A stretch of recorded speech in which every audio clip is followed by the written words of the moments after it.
Assalamualaikum warahmatullahi wabarakatuh.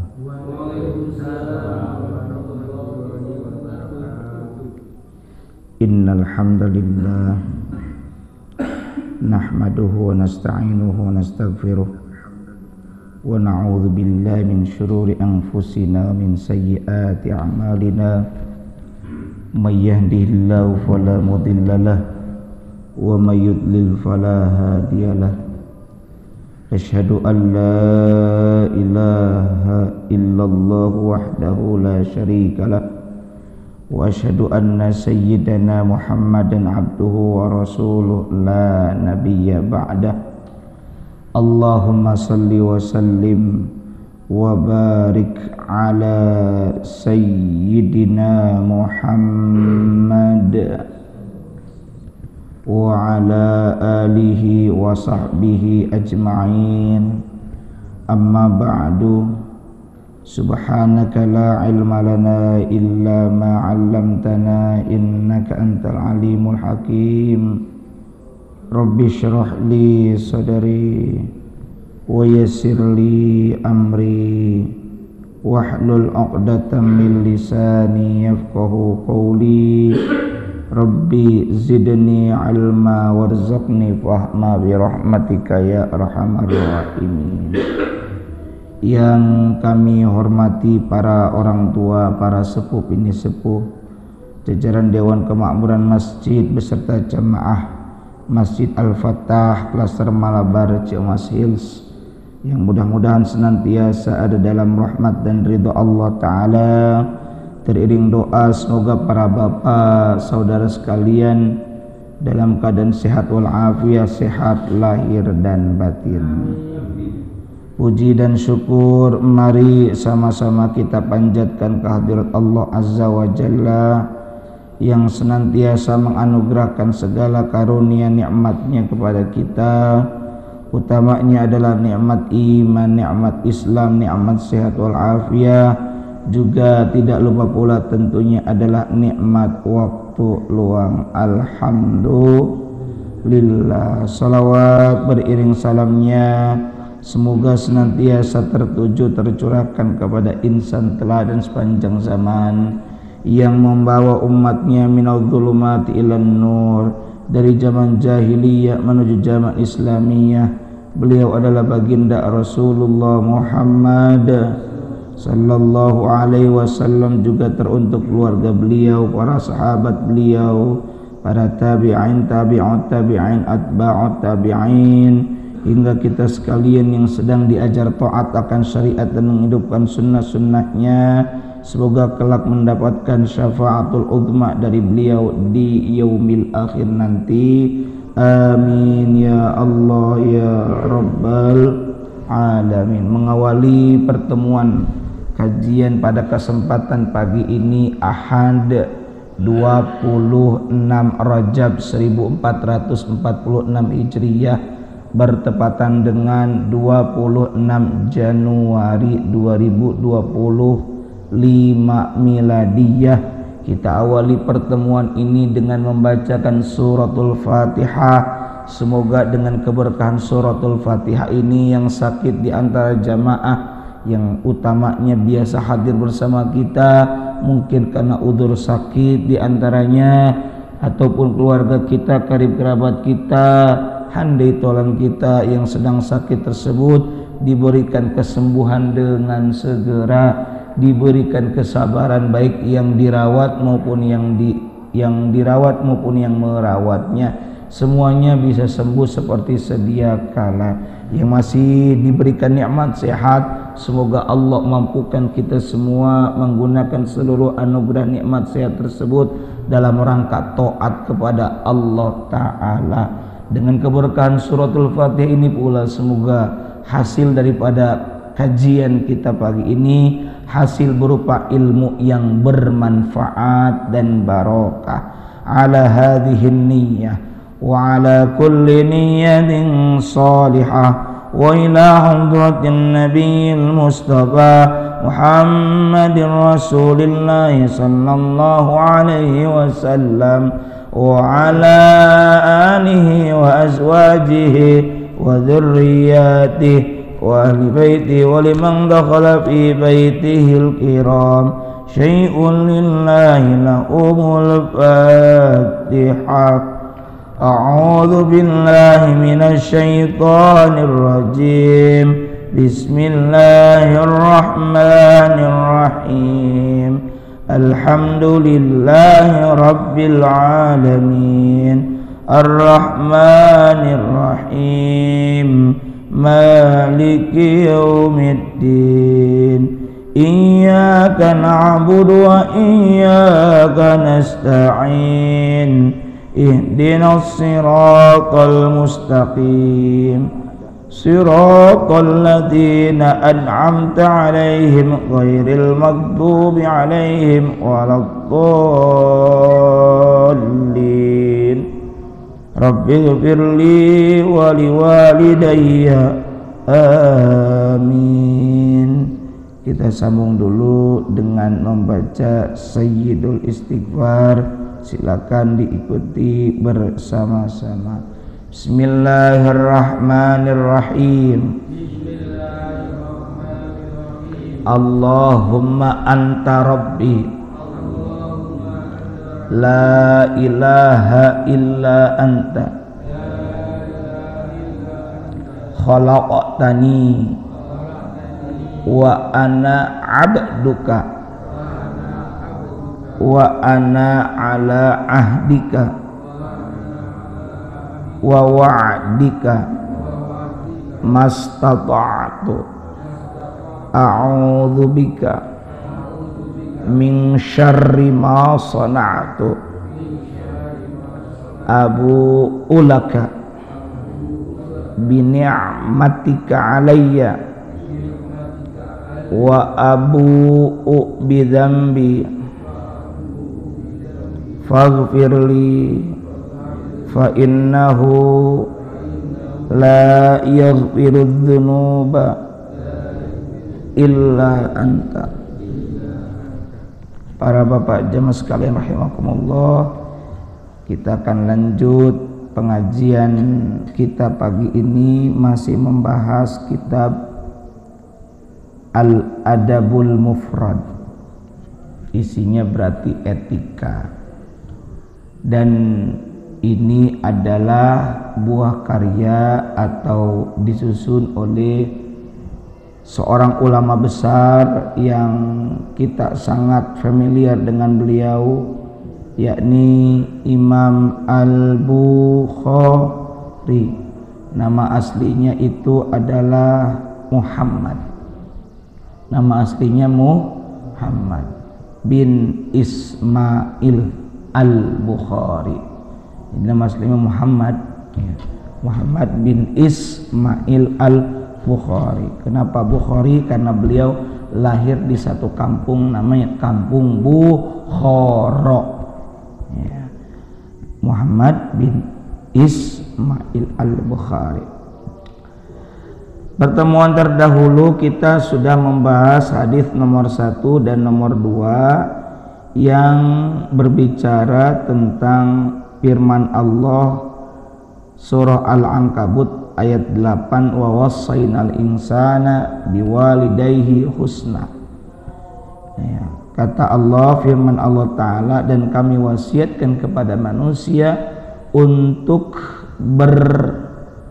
gaul dengan kedua orang tuanya husnan, secara baik. Kita sudah bahas secara umum pentingnya berbakti kepada kedua orang tua. Hadis selanjutnya yang akan kita bahas, hadis nomor 3 dan nomor 4, ini berjudul tentang berbakti kepada ibu secara khusus.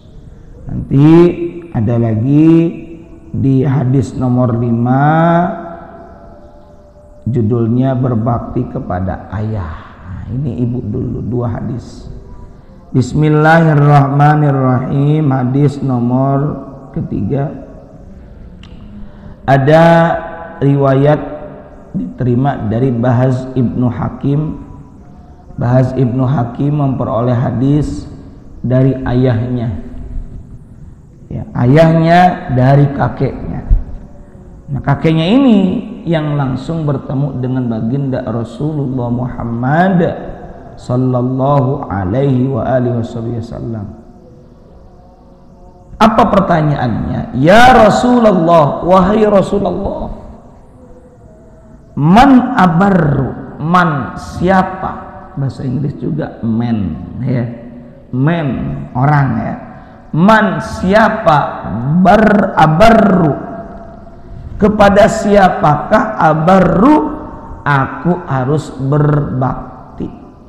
Barru, ya, barru di sini bukan daratan tapi berbuat baik. Ya Rasulullah, man kepada siapa, baru di sini kata ganti dari anak, artinya saya. Baru, ya, ini maknanya birrul, ya, artinya bakti. Kepada siapa aku harus berbuat baik, kepada siapa saya harus berbakti. Qala, jawab Nabi, ummuka, ibumu. Maksudnya ila ummika, yakni berbakti kepada ibumu. Qultu, aku, kata kakeknya Bahaz bin Hakim, nanya lagi, man abarru, kepada siapa abarru aku harus berbakti. Qala, jawab Nabi, masih sama jawabnya, ummuka, kepada ibumu, baktinya kepada ibumu. Qultu, yang keberapa? Yang keberapa? 3. Aku bertanya lagi, man abarru, kepada siapa abarru aku harus berbakti. Qala, kali ketiga baginda Nabi masih menjawab sama, ummuka, ibumu.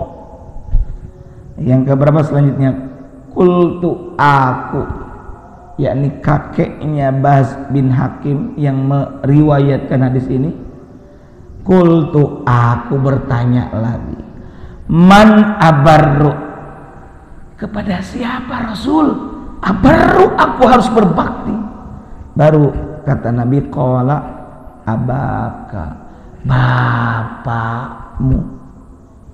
Tsummal aqrabu, kemudian setelah ayahmu, al aqrabu, kepada orang yang memiliki kekerabatan, fal aqrabu, dan orang yang terdekat denganmu. Berarti dalam hadis ini disebut ibumu, ibumu, ibumu, baru bapakmu, baru kerabatmu. Awas, jangan nundutan, ntar salah dengar. Ibumu, ibumu, ibumu, ibunya 3, bapak 1. Bukan begitu. Wah, akhirnya dipraktekannya salah. Ibu punya 3, ini salah. Bukan begitu, ya. Nah, ntar salah paham nanti. Rawahu Tirmidzi, telah meriwayatkan hadis tersebut Imam At-Tirmidzi dalam kitab Al-Bir Was-Silah. Satu lagi baru kita bahas. Saya sajikan dulu hadisnya, baru kita bahas dengan detail. Hadis nomor 4. Ini hadis diterima atau diriwayatkan dari Sayyidina Abdullah bin Abbas. Masih ingat siapa beliau? Abdullah bin Abbas ini salah satu sahabat sekaligus sepupunya baginda Rasulullah Muhammad sallallahu alaihi wasallam. Sayyidina Abdullah ayahnya Nabi punya saudara namanya Abbas bin Abdul Muthalib. Berarti Abbas dengan ayahnya Nabi itu namanya Abdullah, adik abang, saudaraan. Abdullah punya anak namanya Nabi Muhammad sallallahu alaihi wasallam. Sayyidina Abbas bin Abdul Muthalib punya anak namanya Abdullah. Maka Abdullah bin Abbas dengan baginda Nabi adalah saudara sepupu. Cuma usia baginda Nabi dengan ini sepupunya, yakni Sayyidina Abdullah bin Abbas, jauh selisihnya. Baginda Nabi usia udah 50, ya mungkin ya bapak mungkin ya nggak jauh-jauh beda, baru lahir gitu. Sehingga bisa kita tangkap kalau baginda Nabi wafat umur 62-an atau sekitar 63, berarti Abdullah bin Abbas itu usia 13 lebih kurang, sahabat junior. Tapi cek Sunda nama calakan iya Abdullah bin Abbas. Ya kita aja punya anak umur 10-an tahun kelas 5 SD lah kira-kira ya, 5 atau kelas 4 SD udah, walaupun belum balik anak laki. Kalau laki ya kan perempuan baliknya kalau head. Ini anak laki 5 tahun kelas 5 aja udah mulai ngerti. Ngapal udah pinter sekarang anak-anak zaman sekarang itu, ngapal Quran ya, bukan ngapal rumus Mobile Legend, bukan. Ya mabar doang anak sekarang barang ya, tapi banyak juga ngapal Quran. Lihat tuh.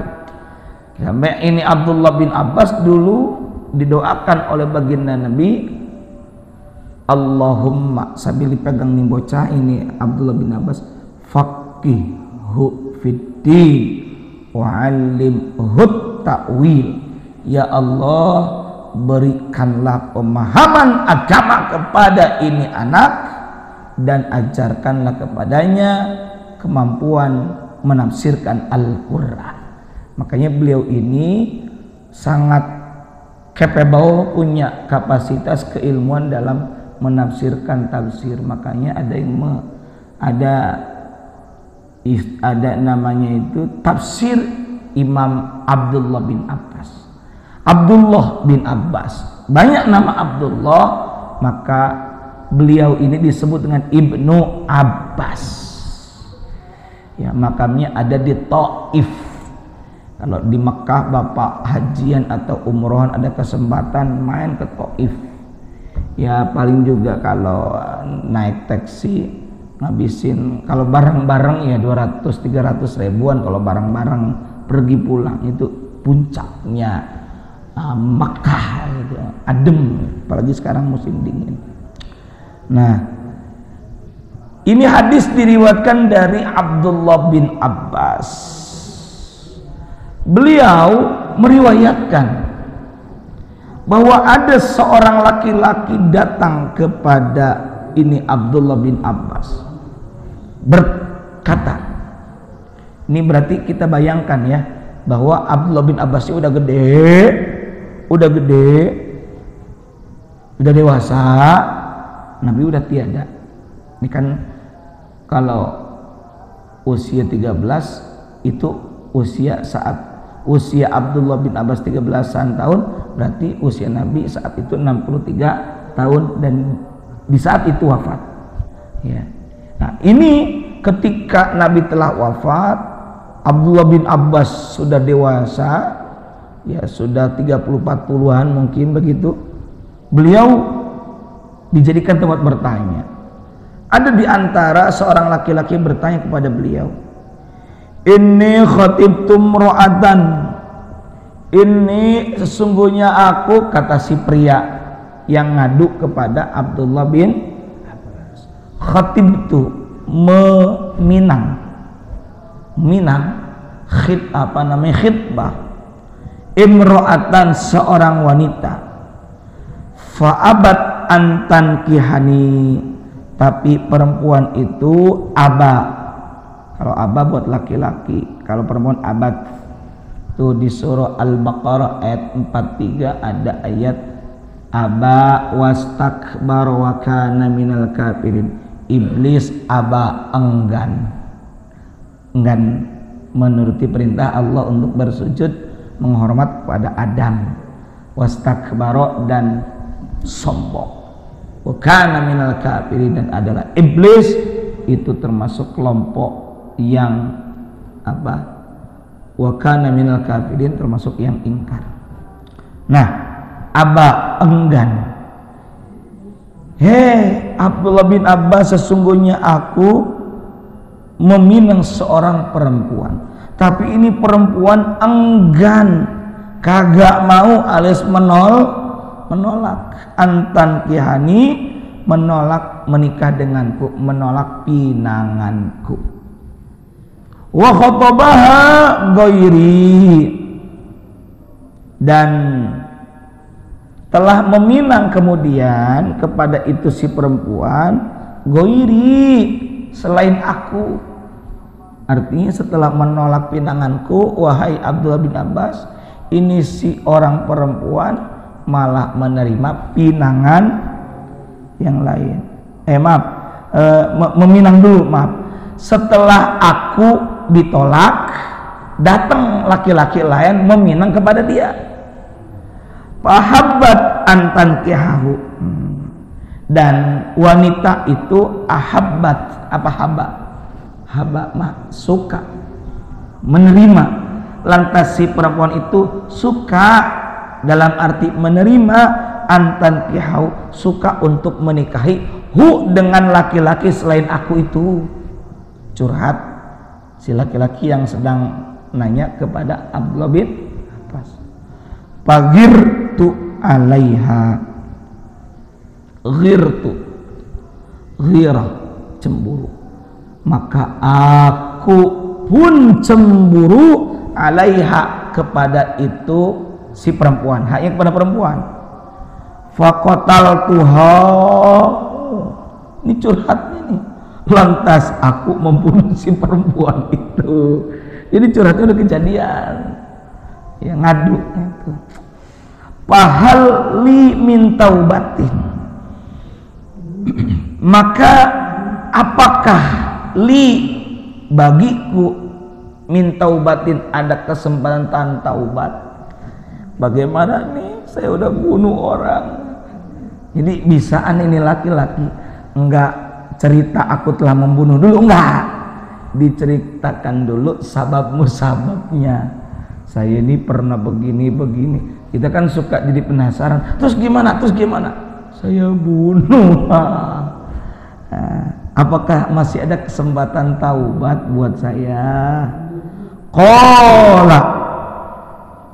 Qala, jawab si laki-laki tersebut, ummuka hayyatun, ummuka, ibumu, hayyatun, hidup, masih hidup enggak ibumu?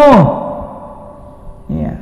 Qala, jawab si laki-laki yang curhat kepada Abdullah bin Abbas tersebut, la, enggak. Maksudnya apa? Emak udah meninggal. Qala, jawab Abdullah bin Abbas, tub ilallahi azza wa jalla, bertaubatlah kamu kepada Allah azza wa jalla.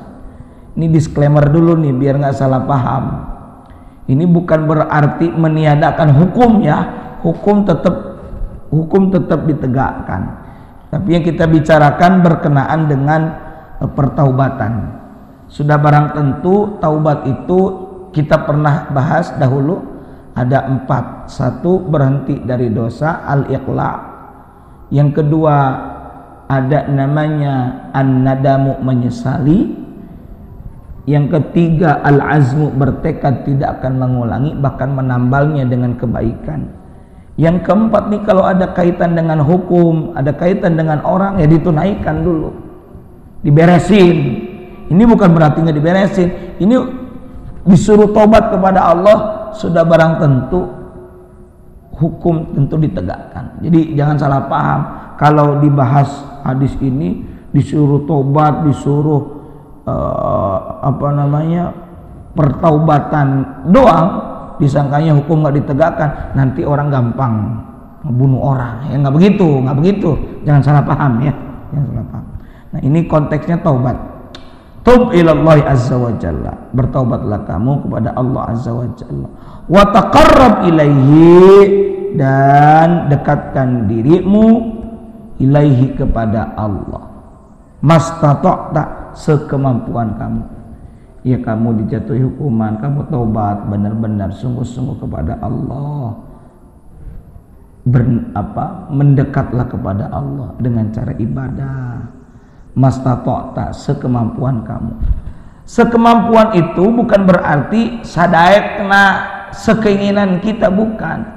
Ada ayat juga ada hadis, fattaqullah mastata'tum, bertakwalah kalian kepada Allah mastata'tum. Bukan artinya semampu itu adalah sekeinginan kamu. Saya mah semampu aja. Akhirnya semampu di sini diartikan sadaekna, bukan semaunya, bukan, tapi sebatas maksimal kemampuan kita, bukan semaunya, tapi sebatas maksimal kemampuan. Kayak begini Pak, contoh deh, kalau kita dibagi kalender misalnya, atau dibagi buklet, buku kecil, lalu kita tahu orang ini punya maksud, misalnya apa ini Pak? Ini seikhlasnya aja. Kalau kita seikhlasnya, kira-kira sekecil-kecilnya atau segede-gedenya? Kebiasaan kita begitu. Betul, sekecil-kecilnya. Padahal kalau ada model begitu, minimal kita ngasih sesuai nilai harga cetak, minimal gitulah, ya enggak? Ini kira-kira kalender nih kalau digundaling 2.400 misalnya, ya tapi kan nih cetak ya kecilnya 5.000 kan, kira-kira gitu. Ya udahlah kita 5.000 gitu. Walaupun akadnya bukan jual beli, tapi minimal kita nutupin ongkos cetak, kan begitu kira-kira. Nah, syukur-syukur dilebihin.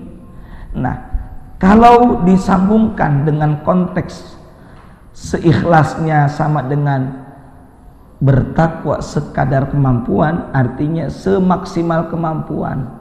Kalau kita pengen dikasih balasan yang sebatas maksimal, bahkan tanpa batas maksimal, maka kita juga harus mengeluarkannya semaksimal mungkin kemampuan kita dalam mengeluarkan, dan semaksimal keikhlasan kita, bukan seikhlasnya sekecil-kecilnya. Giliran dapat pahala pengen segede-gedenya, giliran ngeluarin sekecil-kecilnya. Dicontohin sama ustadznya, nih Pak, kalau sedekah Bapak 1.000 dikali sekian ratus kali lipat jadi 700.000. Ya akhirnya dicontoh 1.000-nya. Coba segede-gedenya, sebatas maksimum kemampuan kita. Kayak kita ibadah aja, berdiri bagi yang mampu, al-qiyam lil qadir, berdiri bagi yang mampu. Kalau nggak mampu ya bisa duduk, nggak bisa duduk, mampu duduk nggak bisa ya berbaring, tidur miring, terus pokoknya sebatas maksimal kemampuan, bukan semaunya begitu. Nah, kembali, wa taqarrab ilaihi mastata'ta, dan mendekatlah kamu kepada Allah mastata'ta, sekemampuanmu. sekemampuanmu. Ya, sebanyak kita ingin mendapatkan balasan terbaik dari Allah, maka sebanyak itu pula, semaksimal kemampuan kita itu pula dalam melakukan kebaikan. Kira-kira pun begitu kudunya.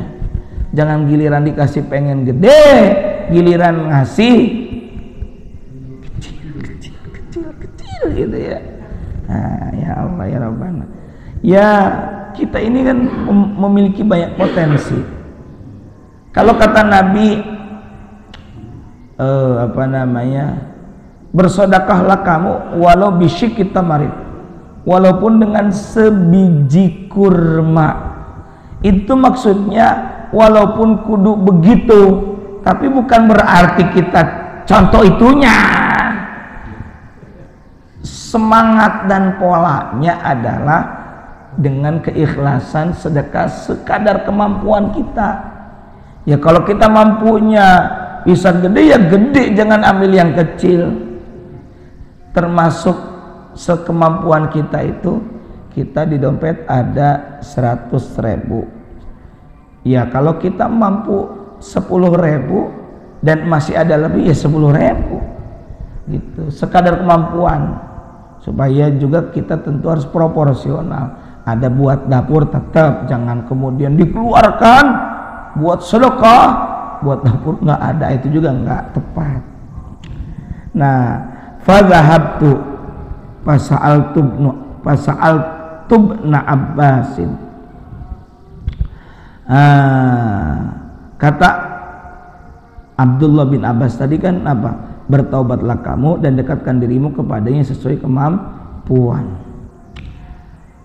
Fadhahabtu ini yang bercerita selanjutnya adalah Atha bin Yasar. Ya. Atha bin Yasar. Nah, siapa Atha bin Yasar ini? Atha bin Yasar termasuk sahabat juga. Atha bin Yasar lalu bertanya, kenapa tadi Abdullah bin Abbas ketika kedatangan orang yang melakukan dosa itu ditanya dulu, apakah ibumu masih hidup? Kenapa yang ditanya justru tentang ibu? Emang ada apa gerangannya? Nah, Atha bin Yasar bertanya, fasa'altu na Abbasin, ya, maka aku yakni Atha bin Yasar bertanya kepada Abdullah bin Abbas, lima sa'al tahu an hayati ummi.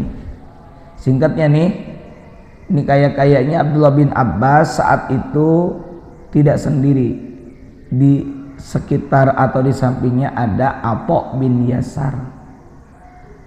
Ini laki yang nanya udah pulang. Ketika udah pulang, Atha bin Yasar nanya kepada Abdullah bin Abbas, Bang, ya, 5 sa'al tahu, 5 kenapa? Sa'al tak indomir, kata ganti anta. Apa arti anta? Anta, kamu laki, tapi kenapa abang misalnya gitu kan, nanya kepada itu laki-laki kepada dia an hayati ummihi, tentang kehidupan ibunya.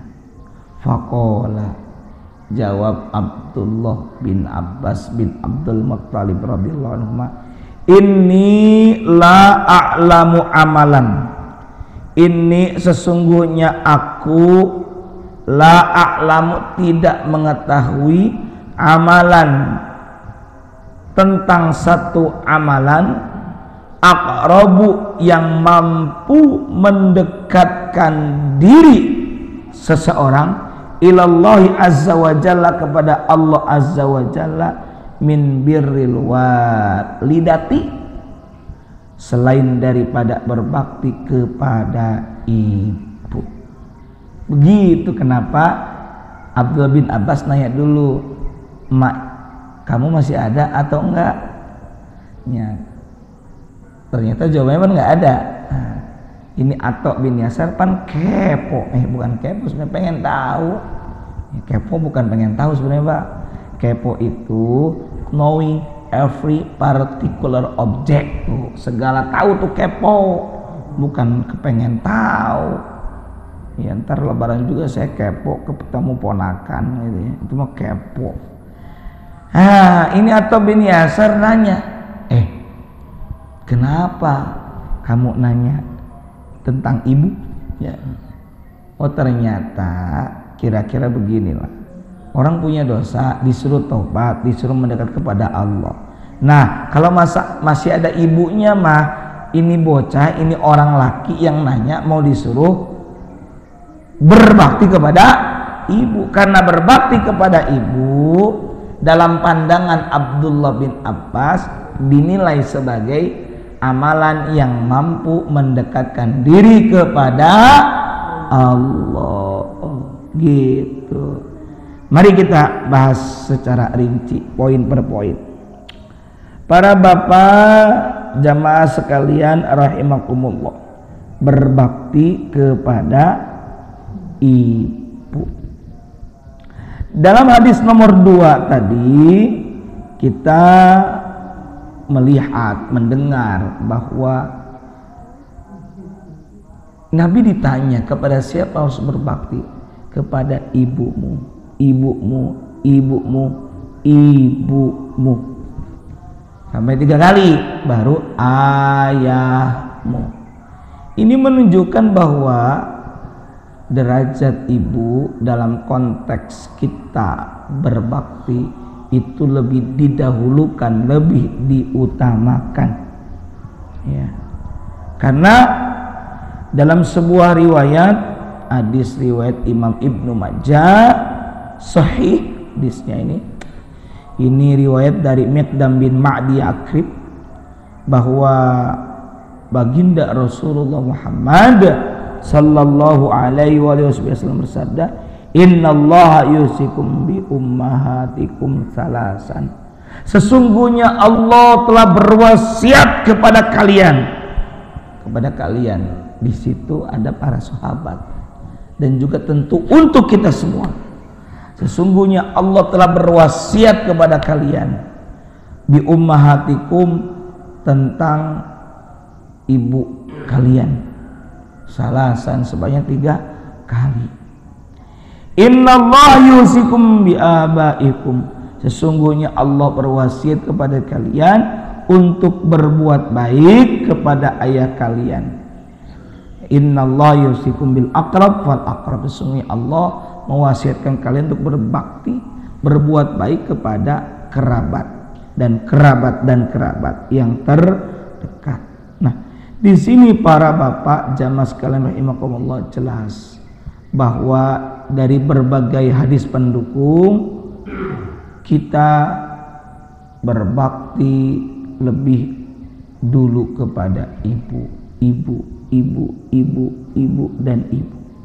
Pertanyaannya, kenapa ibu disebut 3 kali? Nah, ini jawabannya. Bukan kata Taqiyuddin, saya mengutip ulama. Enaknya kalau ngaji begitu. Jadi nggak cukup pakai Quran hadis doang. Kita pakai penjelasan para ulama. Ya.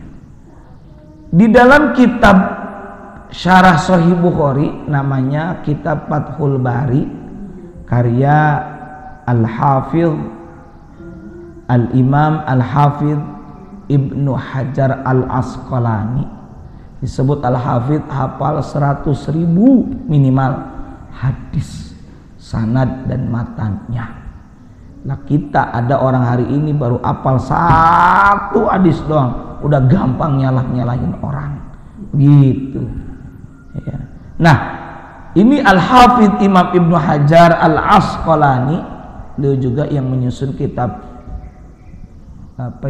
Bulughul Maram. Nah, dalam kitab Fathul Bari karya Imam Ibnu Hajar Al-Asqalani dijelaskan perkara Rasul menyebut ibu sebanyak 3 kali. Awas, berarti bukan berarti punya ibu kudu 3, bukan. Ini juga sebagaimana dikutip dari Imam Ibnu Battal. Ibnu Hajar menjelaskan begini, bahwa sosok ibu itu merupakan sosok yang luar biasa, ya, luar biasa mulianya dalam pandangan syariat bagi baginda Rasulullah Muhammad sallallahu alaihi wasallam. Nah, menurut Imam Ibnu Battal, sebagaimana dikutip dan dituturkan oleh Ibnu Hajar al-Asqalani, disebutnya nama ibu sebanyak berapa? 3 kali oleh baginda Rasul, karena umumnya seorang ibu telah melewati 3 kesulitan dalam hidup.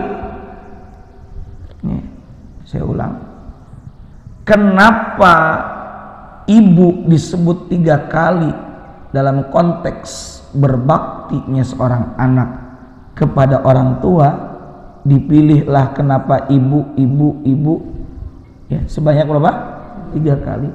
Jawabannya dalam kitab Fathul Bari, menurut Imam Ibnu Hajar al-Asqalani mengutip pendapat Imam Ibnu Battal, karena umumnya seorang ibu telah melewati 3 kesulitan hidup. Apa saja 3 kesulitan hidup? Antara lain ketika mengandung lebih kurang 9 tahun. 9 tahun, maaf, 9 bulan. Ya. Oh, itu kan jadi Pak Gugun, ya, lagi nyiapin bubur kayaknya. Enggak. Ya, 9 bulan. 9 bulan. Lebih kurang 9 bulan, bisa kurang, bisa lebih. 9 bulan. Kemudian yang kedua, melahirkan, perjuangannya antara hidup dan mati. Dan ketiga, kesulitan ketiga adalah menyusui. Sedangkan sosok seorang bapak, ayah, ya, memang memiliki andil, ya, ya, nanam saham doang, yakni dalam hal pendidikan dan nafkah bersama-sama dengan ibu. Ya, kalau mendidik, ibu juga mendidik. Ya, paling juga lebih banyaknya dalam hal memberi nafkah. Kira-kira begitu. Ya, meski seorang ayah hanya disebut berapa? Sekali oleh baginda Nabi, bukan berarti peran ayah tidak penting. Oh, enggak begitu. Ya, tetap ya, menurut Imam Ibnu Battal, sosok ayah maupun ibu memiliki peran strategis, peran yang sama-sama penting dalam mendidik karakter anak. Gitu. Ada sih candaan, kenapa ibumu, ya, karena ibumu yang lebih tahu tentang rahasia bapakmu. Ada yang candai begitu. Iya, jangan begitu Pak, gue ketawa biasa aja. Ya Allah. 3. Ya, belum lagi jahitannya berapa kali. Ini yang kasihan. Ya, makanya ada qasidah dulu itu. Ibu kaulah wanita yang mulia, derajatmu 3 tingkat dibanding ayah. Kau mengandung, melahirkan, mengandung lagi, melahirkan. Tergantung berapa anaknya. Ya, kalau kembar malah bisa kasihan banyak gitu. Nah, jadi bukan berarti sosok ayah dinafikan. Tetap ayah maupun ibu punya peran penting dalam mendidik, membesarkan anak. Sama-sama penting dalam membentuk, mendidik karakter anak. Meski tentunya sosok ibu begitu dimuliakan oleh agama berkat perjuangannya. Bahkan ini juga menjadi bentuk konsentrasi agama, bahwa hadirnya Islam dan dengan diutusnya baginda Nabi Muhammad sallallahu alaihi wasallam membuktikan Islam itu memuliakan kaum perempuan. Di saat zaman jahiliyah, perempuan tidak dihormati, bahkan cenderung dikesampingkan, bukan di nomor 2 kan, dikesampingkan. Punya anak perempuan itu bukan sebuah prestise, bukan sebuah kebanggaan, dianggap sebuah cacat karena tidak bisa dipakai berperang. Ya, maka dari itu dengan datangnya Islam, perempuan dimuliakan, dihormati dengan adanya seorang ibu. Bahkan di Al-Quran ada surah An-Nisa, ada surah Maryam, yang itu adalah tentang perempuan. Berarti hebat.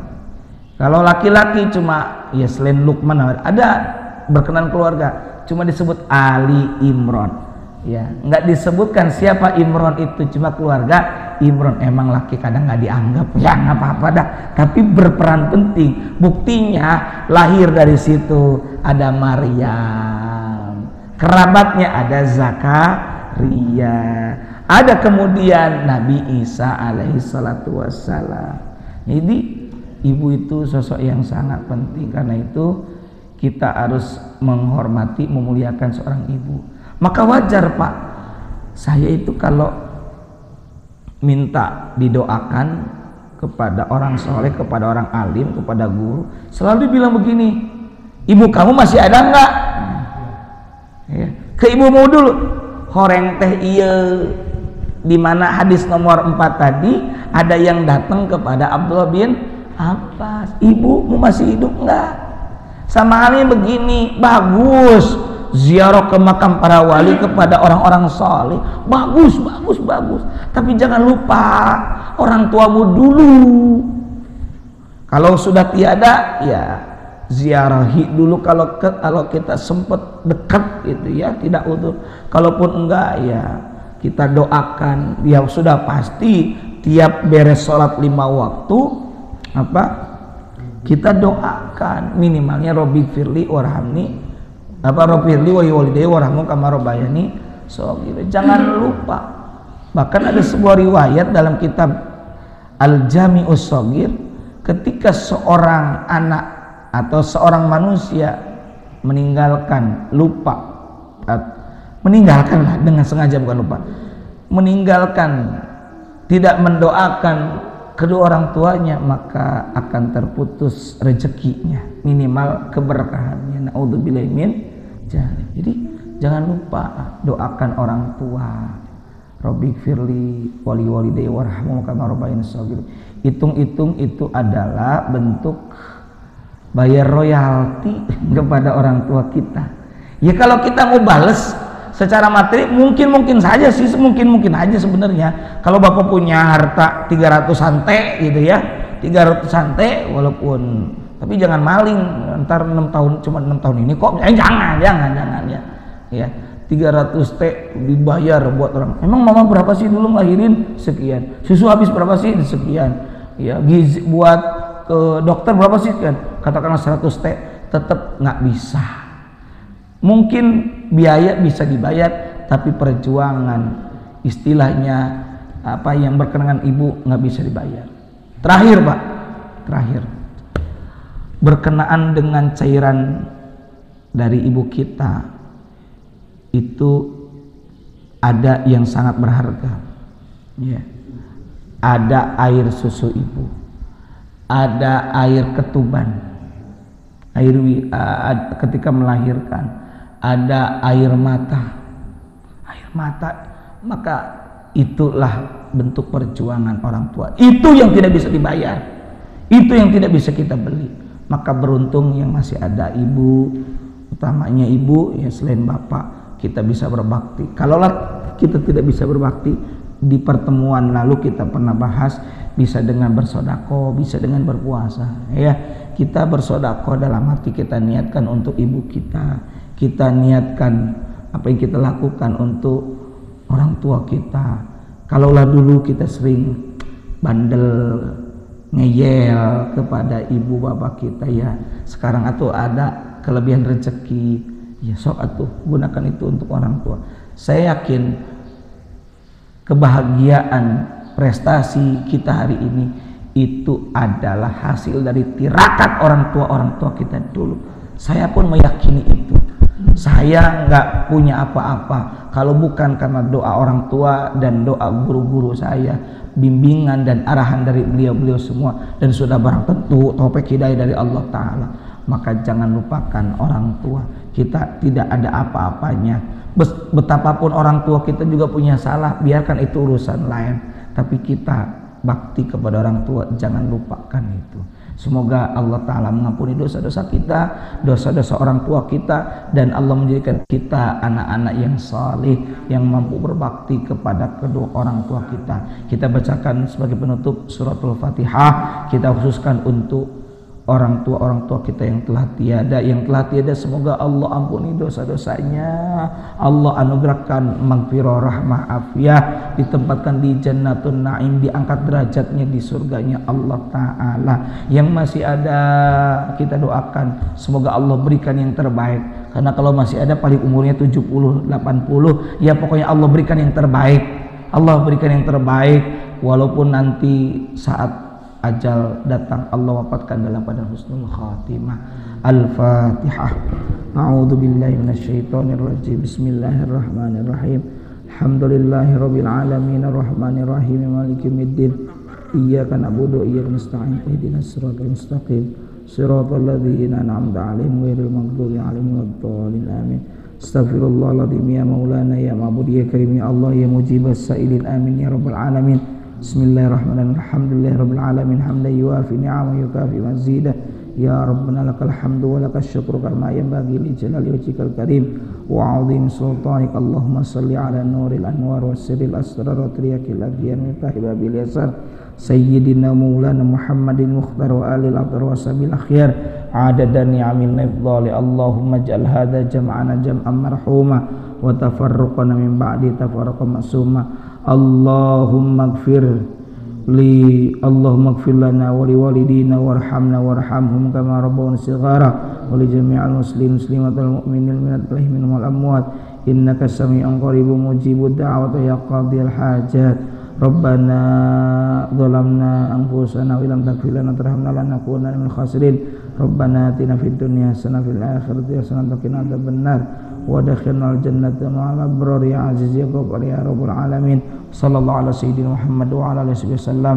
Subhana rabbika rabbil izzati amma yasifun, salamun alal mursalin, alhamdulillahi rabbil alamin. Subhanakallahumma bihamdika asyhadu an la ilaha illa anta astaghfiruka wa atubu ilaik. Wallahul muwaffiq ila aqwamit thariq. Assalamualaikum warahmatullahi wabarakatuh.